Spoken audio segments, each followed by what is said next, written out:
Halo, perkenalkan, nama saya Tri Kristiani Siastini. Saya dari jurusan Budidaya Perairan, angkatan 2020 dengan NIM 05051382025059.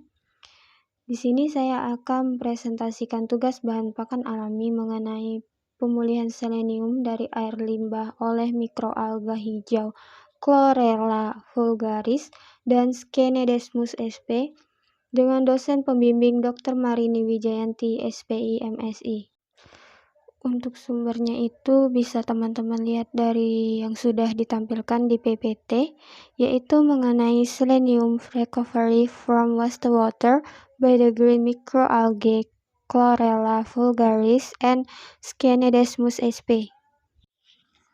Pendahuluan, selenium atau Se menjadi pusat aktif dari banyak selenoprotein adalah hal yang esensial dari mikronutrien bagi banyak organisme hidup yang memainkan peran penting dalam enzim fungsi bagi manusia dan hewan.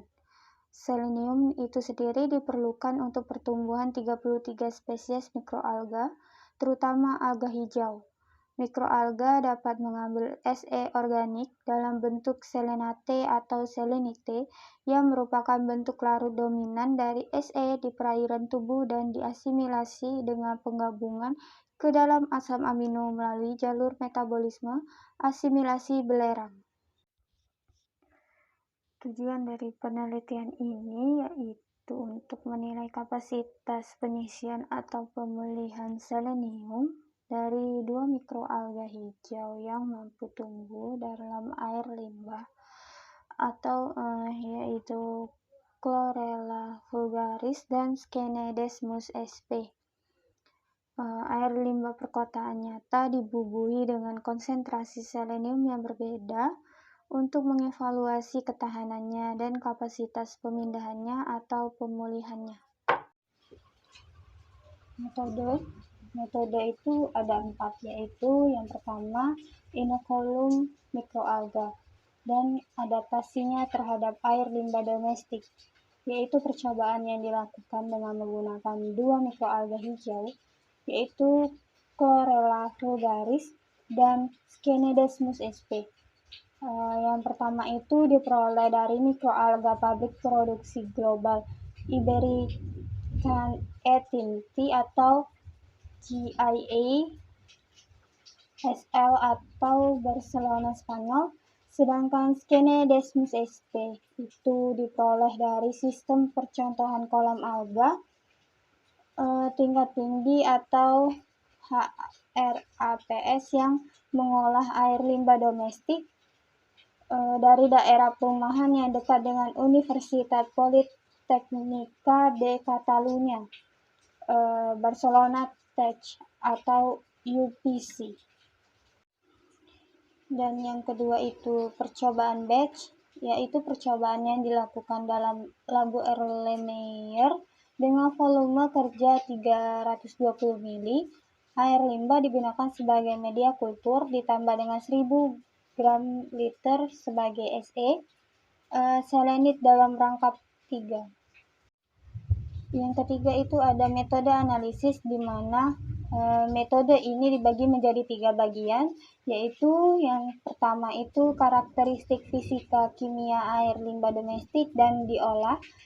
Air limbah domestik yang digunakan dalam setiap uji coba batch dikumpulkan dari pemukim utama sistem HRAP yang mengolah air limbah domestik dari area perumahan yang dekat dengan Universitat Politècnica de Catalunya, Barcelona Tech atau UPC, dan dikarakterisasi sebelum startup dari setiap percobaan batch.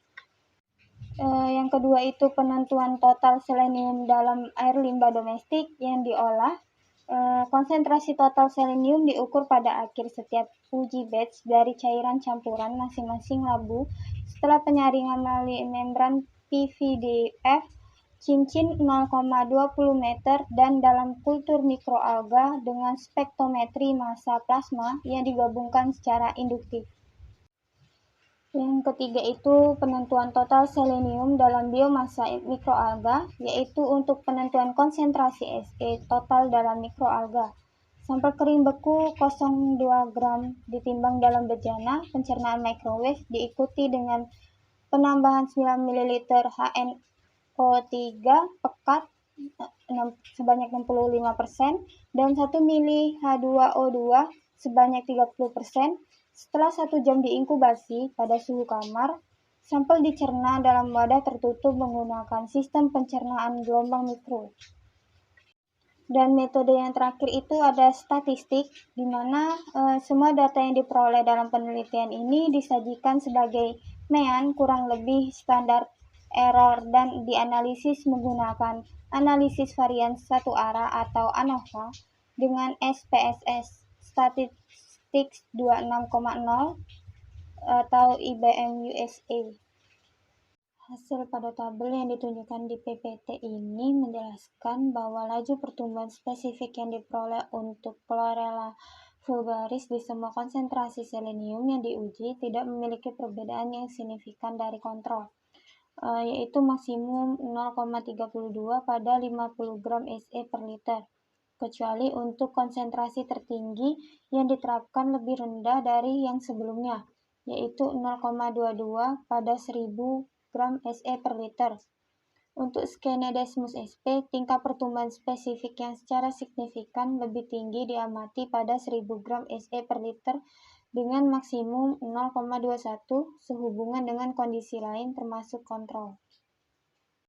Beberapa penelitian telah menunjukkan bahwa SE sangat penting untuk pertumbuhan beberapa mikroalga dalam sintesis protein dan lipid.